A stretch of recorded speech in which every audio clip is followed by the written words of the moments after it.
Hey everyone, I'm B1, and we are the B-Boys, and this will be our second duel here on YouTube. On the left is me, B1, playing Salamangreat, Budget Salamangreat, and on the right is my younger brother B3 playing Budget Zombie World. So this is actually a different version, the deck I am playing is different than the one I showed a deck build on. I actually took that one apart because I didn't have enough sleeves for another deck I was using, and some of the cards that I was using for the original Salamangreat deck ended up getting lost. I refound them and was able to rebuild it for this video, but it is slightly different. For example, I think we were playing Forbidden Chalice last time, and now I'm no longer playing that. But, okay, we're rolling. And it looks like I'm going first. Okay. So we actually recorded this a few days ago, and I don't remember a whole lot of the hand I got. So I really am going by just what I play and what my brother plays.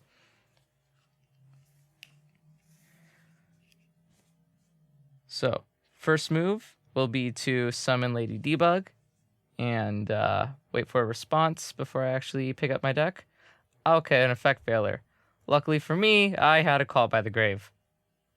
Now, this is budget, like I said before, and if it had not, that would have been an impermanence, and Call by the Grave would have done nothing.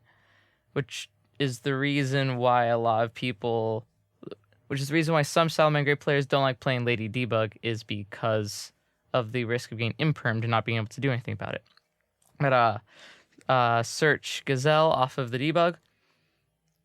You're, again, not running Silent Mining, which is the reason why I am opting to play debug in this. Oh yes, originally I was playing 3 debug. However, in the original build I was playing 3 debug. However, in this version I'm playing 2 debug and 2 flame buffalo because I could not find the 3rd debug. So I just figured, well, I don't want to play 2 debug and 1 buffalo because that's lowering my chance of seeing a good opening. So I just decided to go with 2 buffalo. And then link into Balinks. And search the field spell. And again, that's another reason why some people choose to play Flame Buffalo over debug, is because you can chain block the Balinks and prevent your opponent from being able to ash it.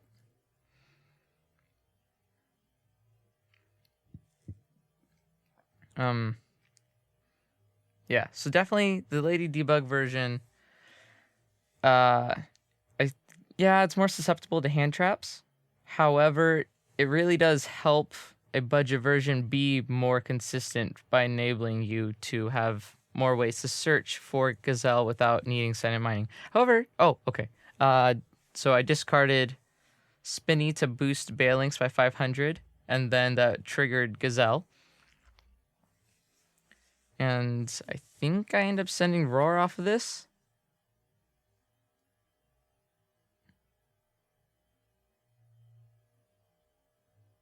Yes, I do. Okay, I end up sending Roar off of this. But like I was saying, darn, what was I saying? Oh yes, Silent Mining has gone down to like the lowest I've seen it be is $7, which is way cheaper than it was back when it was, than it has been for the past few months. But luckily, Dual Overload made it really cheap. And, just doing normal Salamangreat stuff, going to Sunlight Wolf. From here, activate Sanctuary, link into another Sunlight Wolf. Fairly standard Salamangreat stuff. Once you get Gazelle in hand, the only real difference between a budget version and a I guess more competitive version of Salamangreat is your lack of your lack of impermanence basically is the main thing.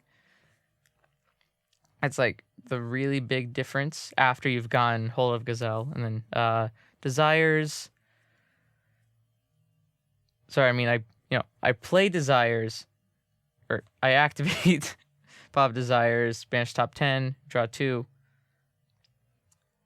and then let's see. Yeah, special spinny to the zone. Sunlight Wolf points 2, trigger it, and grab my Gazelle for next turn. And then I think... All right, what am I doing next? I go into Balinks. Or do I go into... Darn. Yeah, Balinks, I think. Yes. Oh, one thing that I did not have last time I did my deck profile was I did not have a Lingaribo, which I did end up putting in this version of the deck. After I traded for it at my locals that I went to like a week after that profile. Now I pass it over to my brother, and he starts off with a Zombie World. Okay. Classic. He opened it. Good. And then he goes for what? What does he go for? Okay. Call of the Mummy. Interesting choice. He actually normally doesn't play it, but I do end up raging both it and the Zombie World, so yeah.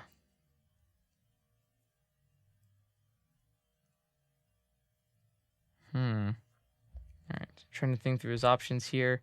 I think he, and I don't know, did he end up breaking? I think he did end up breaking that hand. Okay, and he sets and passes. Yeah, that's not good. Especially, yeah, that's not good. All right, so I go for a Foolish Burial. Now, what I'm about to do is going to seem kind of weird and like a waste, but yeah, you'll see what ends up being once it actually like finishes.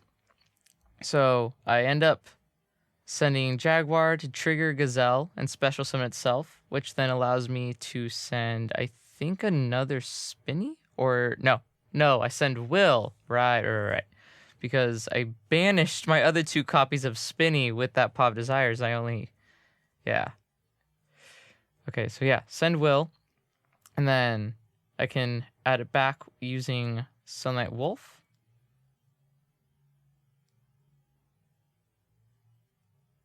Nope. Yeah, good.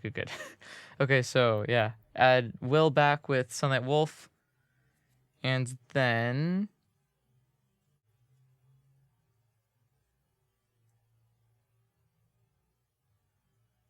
see, just checking my options. What I'm about to do is... I'm a little hesitant about doing it, but I do end up going through with it anyway. Basically, even though he bricked, if I can't beat him this turn, he can come... If he draws the right top deck, he can continue playing, and I hate dealing with Zombie World. I just hate it. So what I end up doing is I end up linking Wolf and Balinks into a copy of Heat Leo. Then I use Jack Jaguar to shuffle Sunlight Wolf back into my deck, or in this case, just put it back in my extra deck, which then allows me to special summon it to a zone that Helio points to. And then from here, I link those 2 into an Update Jammer. Come on. There we go, Update Jammer. And then from here, I activate the Will to bring back Sunlight Wolf. And then that enables me to go into a copy of Top Logic Zerboros, because it only needs 2+ effect monsters. So it's just really easy to make. And then I'm calculating how many attack points it has, because I believe there were 12 banished cards in total. The effect Valar on his side, the one spinning on mine, then the 10 I banished off of Desires. He gains 200 for each. So 12 times, that's 2,400, which put him at 5,400 attack points. And Update Jammer enables him to attack twice during this battle phase. So I just use the Heat Leo to attack his face down, and then when he tries to trigger the glow up bulb, glow up bloom, I can negate it using Roar because I have Heat Leo on the field, which is the reason why I linked into Heat Leo. And then I can just attack directly and he's dead. And that's it for the video, guys. Thanks for watching, and I hope you have a great rest of your day.